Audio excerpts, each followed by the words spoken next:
Carrot rice తయారు చేసుకోవడానికి ముందుగా స్టవ్ వెలిగించి కడాయి పెట్టుకొని అది వేడెక్కిన తర్వాత 2 చెంచాలు నూనె వేసుకోవాలి. అది కూడా వేడైన తర్వాత అర చెంచా ఆవాలు, అర చెంచా జీలకర్ర వేసుకోవాలి. అది వేగిన తర్వాత పచ్చిమిర్చి 2 చీలికలుగా కట్ చేసుకొని ఒక ఉల్లిపాయ కూడా వేసుకొని అది కొంచెం వేయించుకోవాలి. వేయించుకున్న తర్వాత కొంచెం కరివేపాకు 2 రెమ్మల కరివేపాకు కూడా వేసుకొని వేయించుకోవాలి. తురుము పెట్టుకున్న క్యారెట్ 100 గ్రాముల వరకు వేసుకోవాలన్నమాట.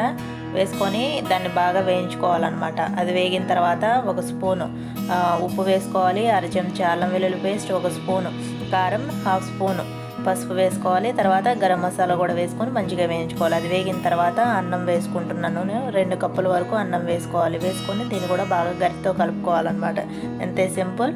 ఇలా బాగా కలిపిన తర్వాత రైస్ అనేది కూడా మంచిగా కలిసిపోయిన తర్వాత ఉప్పు అనేది అడ్జస్ట్ చేసుకోవాలన్నమాట. ఈ రెసిపీ కనుక మీకు నచ్చినట్లయితే మన ఛానల్ని సబ్స్క్రైబ్ చేయండి. ఓకేనా? మరొక మంచి వీడియోతో మేము ముందుకు వస్తాను. అంతవరకు బాయ్.